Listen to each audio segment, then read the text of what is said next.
How much unknown are you experiencing right now? Not much. And how much does that unknown impact you and your team? Uh, is it possible to find or even to create opportunities in times of ambiguity? Well, that's what we're here for today. That's our topic. Welcome to another live episode of the Remarkable Leadership Podcast.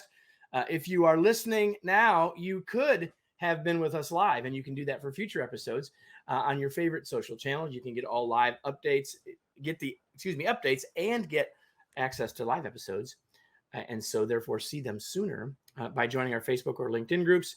Just go to remarkablepodcast.com/Facebook, remarkablepodcast.com/LinkedIn. Follow me on LinkedIn. We'll do it as well. I hope that you'll do one of those things. Now, today's episode is brought to you by Remarkable Masterclasses. Each masterclass is designed to help you become the remarkable leader and human you were born to be. I call them $1 million skills. You can get details on how to get on board for a specific skill or to get discounts each month. And that can all be found at remarkablemasterclass.com. For those of you that are here with us live, you can see our guest. Her name is Andrea Small. She is a design strategist, an educator, and an author. Here it is. As a teaching fellow, she and her cohort originated the Navigating Ambiguity work at Stanford's D School. Previously, she was the director of product and portfolio strategy at Herman Miller in Grand Rapids, Michigan. We talked about that a second ago, focused on the future of work, which I love. And prior to that, she was a strategy lead at the design firm Fuse Project. She's done project work with organizations including Nivea, GE, Starbucks, Samsung, and Steelcase, and other organizations that don't start with the letter S. She studied architecture and metalsmithing, that's a thing, at Miami University in Oxford, Ohio, and has a master's of design in human-centered product design from the ITT Institute of Design in Chicago. She's from Youngstown, Ohio. She lives in San Francisco. She's written this book called Navigating, along with Kelly Schmutte, Navigating Ambiguity, which we're going to talk about today a lot. She lives in San Francisco. She loves musicals, yacht rock, and camping. She is our guest. Andrea, welcome. Hello. Thank you. Thank you so much for having me. And can I tell them? Please. This is her first interview about the book. So I am so excited to have her. We've got people here from various places. Hello. We've got thumbs up. See, everyone is happy to see you, Andrea. So listen, everybody, continue to do that. Tell us where you're located. There we go. Cincinnati. Oh, yes, Ohio. Cool. See, just down the road from where you once lived. Not very far at all, actually. So let's talk about this book, shall we? Actually, before we talk about the book, I want to talk about you. So tell me about your journey. Like, how did you sort of end up here? Because you didn't graduate from high school in Youngstown, Ohio, expecting you're doing this. No, I did not. And graduating from high school in Youngstown, Ohio, I didn't know that product design was a thing. I hardly knew that design was a thing at all. I was in theater in high school. I was a theater kid and played sports and was interested in reading. So I thought maybe I could figure out something that had to do with the arts and reading and math. From watching TV shows, honestly, like Will and Grace, I learned about interior design and trading spaces, stuff like that's how I learned. And I saw, later on the famous, I think it's 60 Minutes perhaps, with David Kelly and the shopping cart for IDEO. It's like, I didn't know that was a thing that someone could do. So right out of high school, the only thing I thought of was architecture. That's a thing that combines art and math and all of the things that I liked.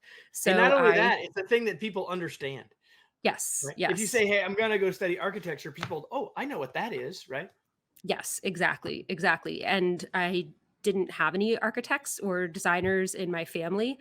So architecture was a thing that everyone understood. And so it was like, great, I'm going to go to school for architecture.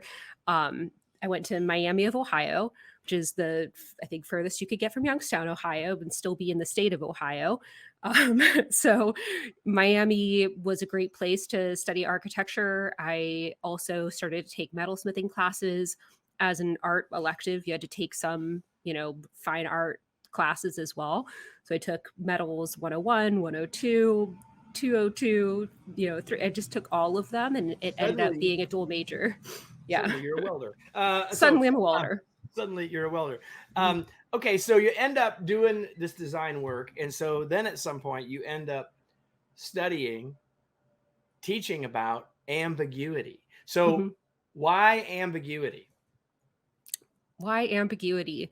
Well, when we first started to focus on it, there was no why ambiguity. We were just teaching students, throwing them into the deep end of the design process without really talking about how much ambiguity they were experiencing. And we saw a pushback, not everyone handles ambiguity in the same way. And even from our teaching fellowship right at the beginning, we were really thrown into a lot of ambiguity at the D school. And we kind of turned a mirror on it to say, how is ambiguity being used as a creative method here? And how do you teach people to get better at encountering all of that ambiguity without just assuming that they're going to get better at it through practice? How do you focus on kind of the tenets of ambiguity and then teach that? And so we kind of pulled that out of, the typical design process that we taught to really focus on each individual's ability to navigate ambiguity and how to build that muscle. Beautiful. And that's what I want us to talk about today, because, in the open, Andrea, I sort of almost jokingly said, are you dealing with any uncertainty or any unknowns? And of course we all are, and we always are. And people continue to say it's now more than ever. I don't actually know if that's true, and I don't have any research to back that up, but it doesn't really matter because we're all dealing with it, right? And so the unknown, the ambiguity, whatever word you want to use. So my question, and one of the things I loved early in the book, and I thought I'd have you dive into this a little bit, is let's talk about the fact that we have different attitudes. Some of us have different attitudes, and probably all of us have different attitudes about ambiguity at different times. It's one of the sort of cornerstones of the book.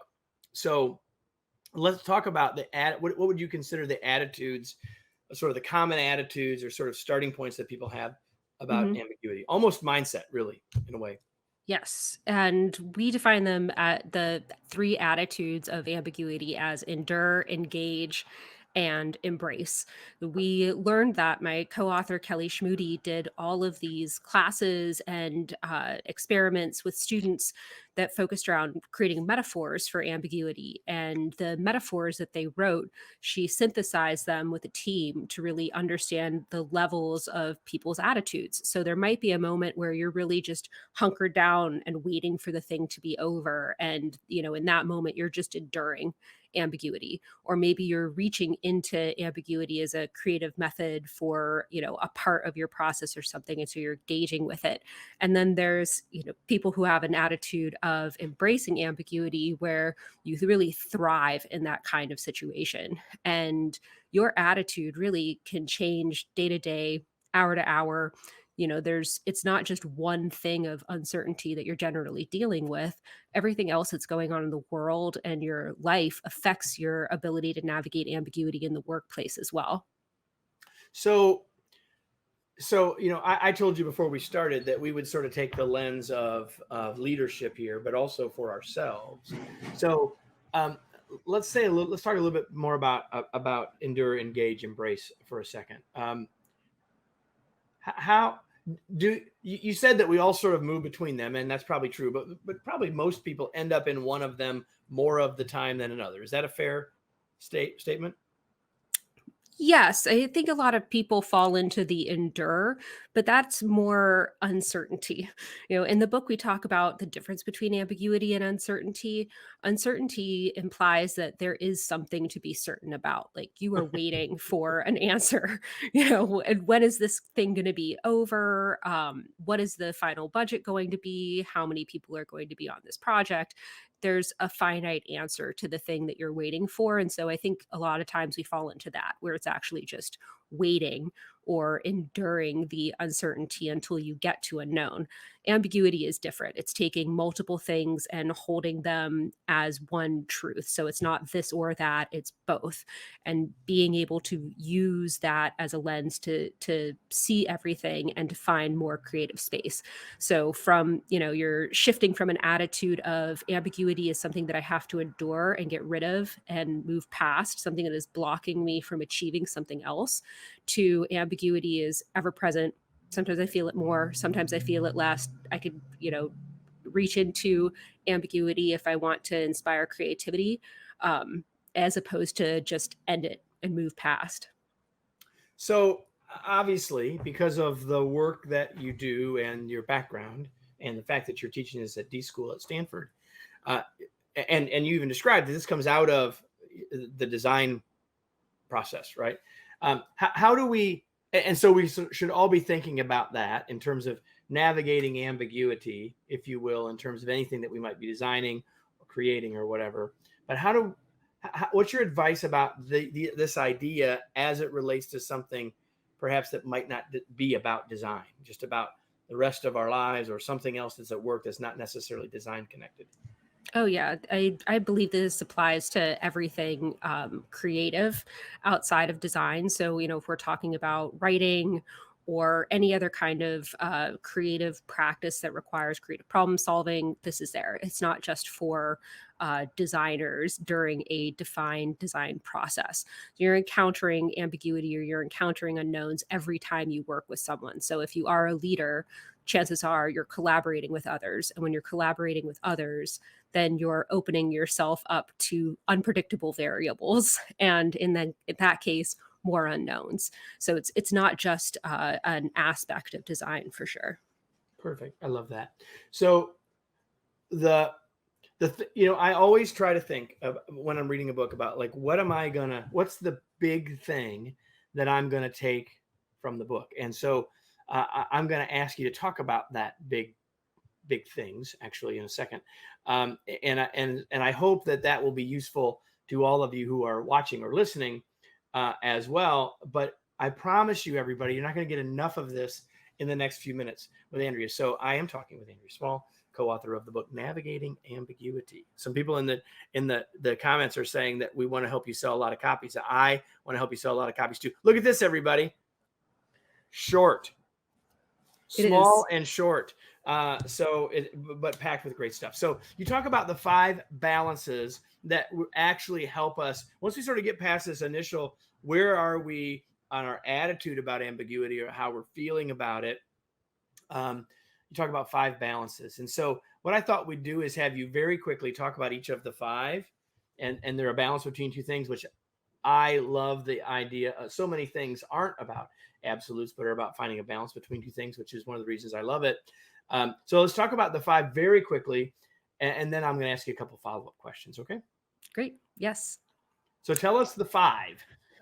Okay, so the 5 balances are things that balance your perspective, your pace, your attention, your process, and your speed. And I'll talk a little bit more about those. But in general, why did we end up on the balances? We were creating the book initially. We were like, we have to have a toolkit. We have to provide people with finite things that they could use in their navigation of ambiguity.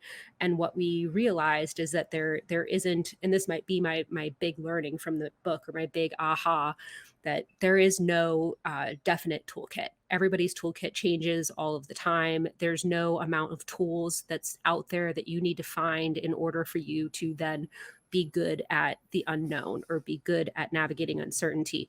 It changes all of the time. So if you equate it to something like sailing, you have all of these different navigation tools that you use depending on what's going on, to navigate the weather, to navigate the wind, to navigate your direction, to navigate how fast you're going. And so we started to think about them as balances and not necessarily this finite toolkit. So within if we just talk about perspective, for example, perspective is really about adjusting your where you're looking from. Are you looking from yourself, or are you looking out to others? So initially, when we started this work, this was the very, very, very first one that we thought of, because in the teaching fellowship, we had so much uncertainty, so much ambiguity, and we were, inundated with unknowns. We looked out, we talked to other project fellows and people who are at the D school, and they said, we're lost. We're lost as well. And we realized, you have to understand what's going on with yourself, where you are. We try to separate work and life. I don't think that that's really realistic. If you have something going on in your life where there's a great amount of uncertainty, that might really affect how you show up at work. And, Right. for some people, yeah, it makes you better, like, oh, I have so much uncertainty in my life, therefore I'm great at it at work. Or the complete opposite. You have a lot of uncertainty in your life, and therefore you have a very short fuse when it comes to uncertainty at work. So recognizing what's going on with yourself is very important. But once that's done, and maybe you're good at navigating ambiguity now, but if your teammates aren't, if the people that you're leading aren't, then you're not going to be on the same page as them. So it's important to know what's going on with you, and it's important to understand and see what's going on with everybody else, because that's how you collaborate as a leader, and to match the people where they're at. So the first of the balances is, you call it in the book, look in versus looking out. And we've got to do both. The balance is we got to do both, and where we're at may depend on which direction we need to lean, if you will, when I think about Yep. balances. And the next one's about pace. Mm-hmm. Yep. So talk about that a little bit more. Yep. Speed up, slow down. And this one is tough because it's hard to think of it in bigger abstract terms versus just like working faster or working slower. But the example that we give in the book, from Kimmy Werner, who is a professional diver, she talks about when you're diving and your heart starts to race and you're starting to run out of air. You have this intense desire to kind of paddle quickly or swim quickly and to move faster. But actually what you need to do is calm yourself down, slow yourself down, and you could get further by slowing down. And so in the book, we talk about, if you feel the need to speed up, this might be a really important place to slow down. And that could look anything like taking the time in a process, in a project that you're working on, to listen to the people around you, to bring other people in. If you're working really, really, really quickly, maybe you can't share your work with other people. Right. If you slow down, you let others into that process. And vice versa. If you're hitting a really, really big block and you're stuck, this might be a good place to speed up and try to get as many ideas as quickly as possible, or to try to work back. What is the thing you're trying to achieve? How do you get there and move as quickly as you can, just to shake things up? Dr. Ahmad has asked the name of the diver book. There's not a book for the diver, but the name of the diver again is Kimmy Werner. There you go. Thank you. Yep, she has a TED talk about speeding up to slow down, or slowing down to speed up. Slowing down to speed up, right? Yep. Exactly. So we've had a couple of questions. They've been in there for a while. I wanted to get through all 5 of the balances, but I think I'm going to ask these questions first. And the first one is, how do you differentiate the lack of skill to solve a problem that might be perceived as ambiguity? So what advice would you have to people when maybe, is it a skill issue or is it truly ambiguity? I guess is another way to frame that question. And it's the complication with ambiguity is that it's highly individual. It's very context dependent and it's highly individual. So for some, it might be a lack of skill set. It might be a lack of experience. It might be a lack of exposure, or lack of knowledge. It might be too much experience in one way of doing things. And then, diverging from that feels really uncomfortable. So, like we said, there isn't a finite skill set out there to go and achieve. There are all of these different factors that you have to consider and balance for everybody around you. It could help to build your skill set, to learn new tools in order to navigate the unknown. But it really does depend on the person. And it relates to the next question, which is a specifically question asked about academics, but I'm I'm going to ask the question as asked and then broaden it because I don't think your answer would be significantly different. So the specific question is, what are the implications for academics as research students face the problem of ambiguity in selecting their topics? But I think you could answer that more broadly in terms of us as leaders in helping our team members deal with ambiguity. Mhm. Yes. When I'm thinking about our students and the amount of ambiguity that they face in their studies, and particularly what are they going to do afterwards when it's kind of a moving target of where they're going to go, and how do they select a topic today that's going to be relevant tomorrow, or that represents their values today that they could carry forward. Same thing, I think, in the workplace. There's so much ambiguity in some of these new challenges that we're solving. Like if you take something like autonomous driving, right? I've heard, I think it might be either Zoox or Waze or one of the autonomous car companies. They're hiring philosophers to start to think about what our autonomous future really looks like and how that's going to affect us as a humanity. Like there are some really huge ambiguous questions out there about how society is changing. For sure. So we've talked about 2 of the 5 balances, and I want to make sure that we at least give people a flavor of the other 3. So the next one is focus balanced with unfocus, which is the one Mhm. that I really want to spend a little time on. So I'm going to save that one. Let's go to the other 2, and I want to loop back to that one last. Follow the course versus create your own path. Tell us about that one, Andrea. Yes. The D school is very well known for the sort of set 5 octagon design process of observe, synthesize, ideate, prototype, implement, or some flavor of that thing. But over the years, we've learned that that is one recipe, that is one way to do the thing. But when you become more experienced with the design process, you start to add your own elements. You start to understand how to customize what you're doing to that moment in time or the thing that you're working on. Sometimes, though, that recipe is very handy to fall back on, particularly if you're learning. If you have nothing to grasp onto when you're entering some sort of creative endeavor, it could be really disorienting and actually not very fruitful in terms of creativity. So you want that structure. And that's what we're talking about when we say follow the path. If you're unsure, look out, see how other people are doing it, follow a framework if that is helpful to you.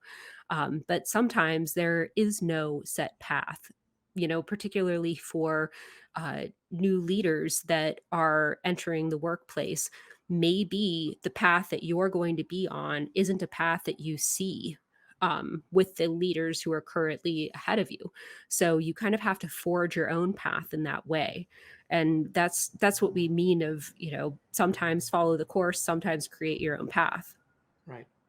And then the last one, again, I skipped number 4 or number 3. We're going to come back.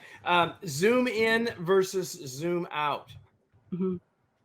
Yes, the one all about scale.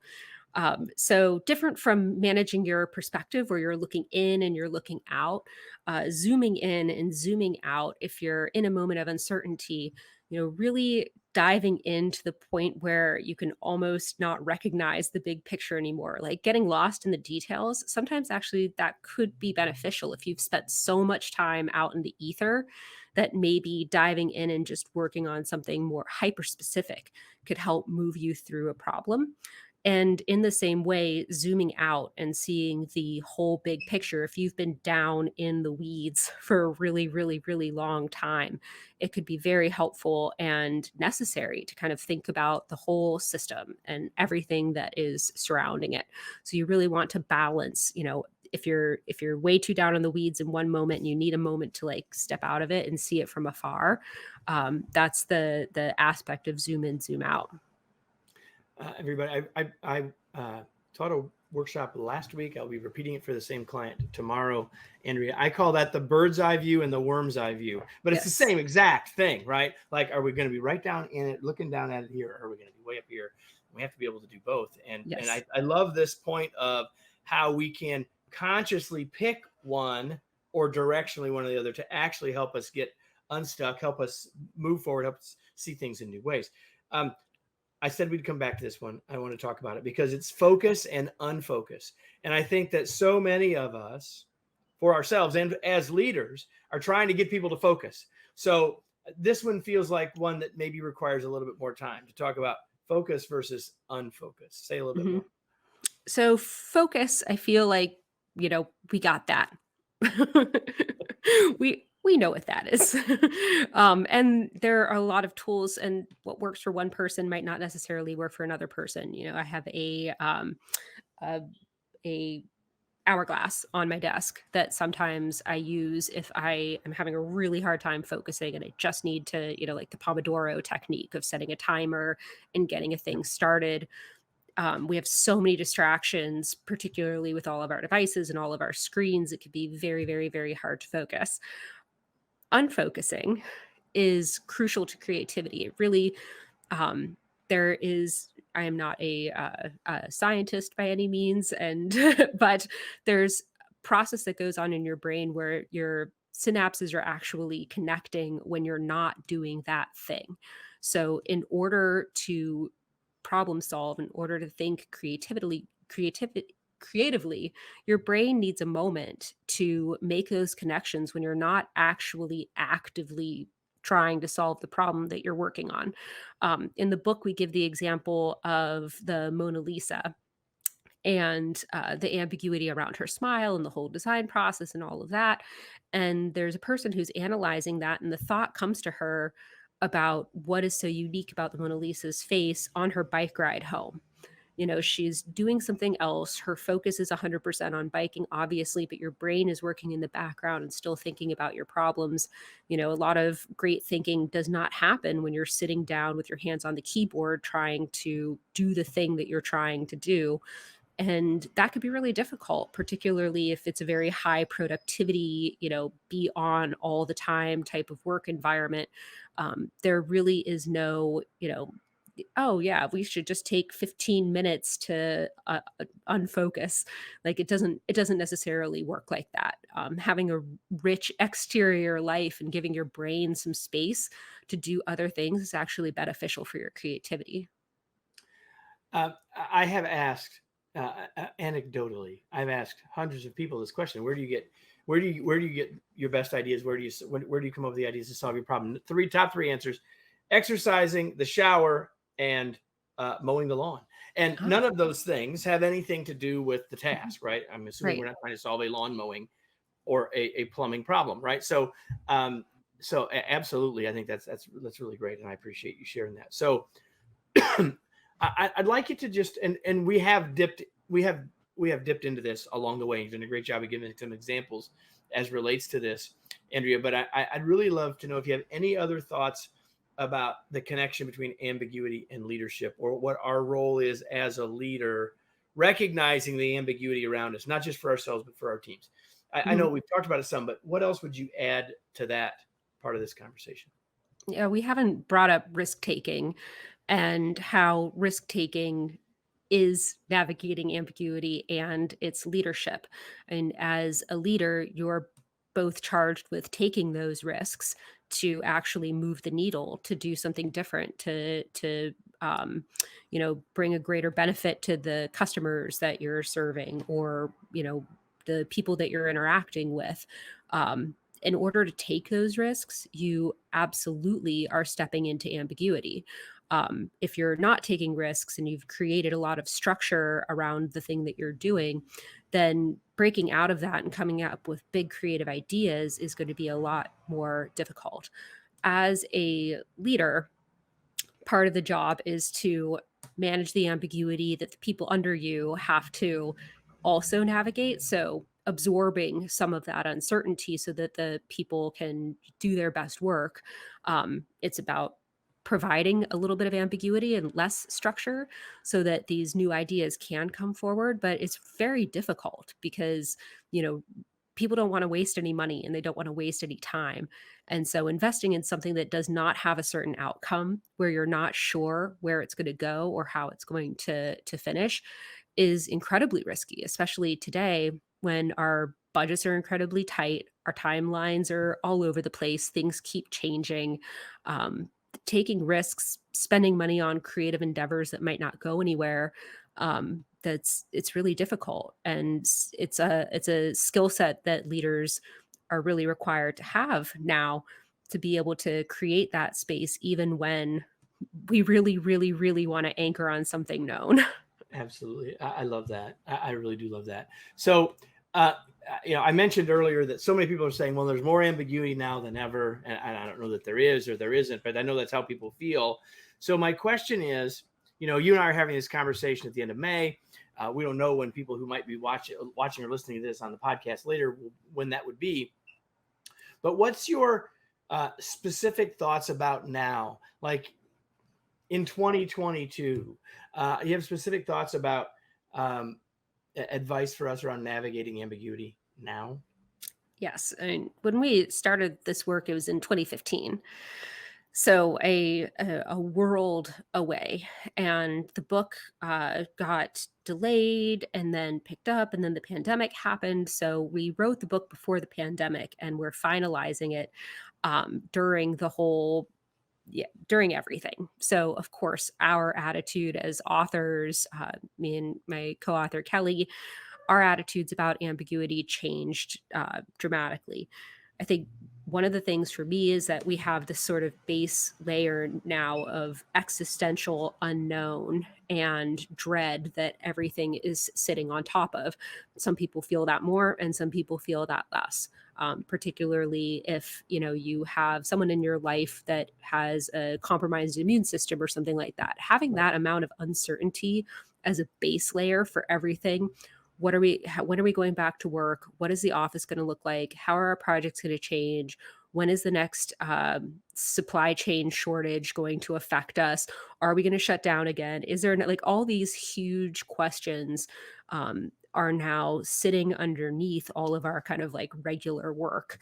And Right. that really affects our ability to engage with the unknown. So it has changed, and I also think that during the pandemic and the lockdown, this goes into the sort of great resignation, which I could talk about all day too, but people had a chance, whether they wanted to or not, to sort of sit with their selves, their own thoughts, and the people that are around them the most, whether that's your family or your coworkers or your neighbors, and really to analyze more than ever, is this what I want to be doing? Is this the environment that's right for me? What are my priorities? The pandemic really changed that for a lot of people, really thinking about the priorities in your life and where you want to go and what you want to do, and if your workplace is aligning with that. I think that's the one of the biggest changes because of the pandemic in terms of how we think about ambiguity today. And as Kelly and I say, like we've studied this for a really, really, really long time, and on the other side of it, we're not cheerleaders for uncertainty. It's sometimes Ambiguity. No, that is not where we're at here, right? So, but we're all trying to, as you said, and have named a book, navigate it. How do we navigate ambiguity? So before we finish, I want to shift gears a little bit more. Well, actually, one more thing before I do that. Is there anything we didn't talk about that you wish we would have, or you hoped that maybe I had asked you about? I think, one of the things that we are talking about now of what we wish, post pandemic, we would have added to the book is a little bit more focus on how we're going to be needing to learn and unlearn as we move forward in the future, and as leaders, as people's jobs are changing rapidly, the technology that we're using is changing so rapidly. We're fatigued with the world has never been so uncertain, or we've never had a more ambiguous moment. Like that's just going to keep happening forever. We're not going back to simpler times, and so your ability What? to We're not? I'm sorry. Yeah. That's the news of the day, everybody. I wish. I want to be churning butter instead of watching autonomous still an cars go option. by. It is still an option, but probably, it would be churning butter, Andrea, would be a way to slow down. Just It saying. would be. Yeah. It would absolutely be one of the things that you could do to slow down, and might even help you unfocus. as it turns out. We're going to rename this episode, everybody, the Churning Butter episode of the Remarkable Leadership Podcast. In all seriousness, a couple questions before we go. Truly shifting gears. Like, what do you do for fun? What do you do when you're not teaching this, thinking about it, writing about it? Like, what do you do for fun? I just got back from New York last night. I went to go see Hadestown, the musical, on Friday. That is what I do for fun. I love going to shows. I love going to concerts and to see theater. I truly believe in sort of a garbage in, garbage out when it comes to creativity. So I listen to a ton of podcasts, including the Remarkable Leadership Podcast.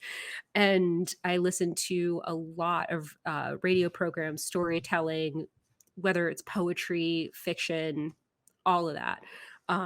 So my idea of the best possible time is something like Friday, getting to see a show that I've dreamed of seeing for years and the pandemic put off. That's my idea of a perfect time. All right. So now I have to ask you a question, because never in all of the episodes I've done have I had someone in their intro or in their bio tell me that they are fans of yacht rock. So now I need to know your favorite yacht rock song. Oh my gosh. How will I ever decide? How about the first one that comes in your head? I mean, Toto Africa is the first one that always pops into my head. Well, there you go. There you Why go. not? I have a memory of a time, what I was doing at a time when I heard that song when it was first popular, a long time ago. So I also know that you like to read. So what are you reading these days? And I have brought my books over here in a pile so I could talk about them. Like I said, I just came back from New York. So I went to Strand Bookstore. That's another idea of a really good fun time for me. What a good bookstore. What a good bookstore. I got the Fran Lebowitz Reader. Haven't read much of her work. She's a comedic writer. So I'm reading that right now. I'm also reading The Book of Eels by Patrick Svensson. Yeah. What is The Book of Eels? That one I am not familiar with. It is a book about eels, and it talks about our history of catching eels, studying eels, trying to understand them. They're a mystery. There's so much about eels that we still don't understand. And being someone who is a part-time cheerleader for Ambiguity, there is a lot to learn from what we don't know about eels and our lifetime of trying to understand them. I'm a big nature lover, so I love reading nature books that have to do with the topic that I'm teaching as well. Perfect. So The Book of Eels and the Fran Lebowitz Reader. And the next time you go to New York, everybody, you need to go to the Strand. When we took our daughter there when she was a junior or senior in high school, that was one of the things on her list. She wanted to make sure we did, which we did. We spent far too long and quite a bit of money. No such thing. Well, but yeah, I understand. So now the question, Andrea, you've been wanting me to ask from the very beginning. Where can we learn more about you, your work, this book, etc.? Yes. So this book, learn more about it, learn more about the series. So it should be mentioned that this book is a part of a series of design guides. I've got them right here. The Secret Language of Maps by Carissa Carter, Drawing on Courage by Ashish Goel, and Design for Belonging by Susie Wise. The D School is releasing this new series. Navigating Ambiguity was one of the books in the first batch, all by different authors and co-authors.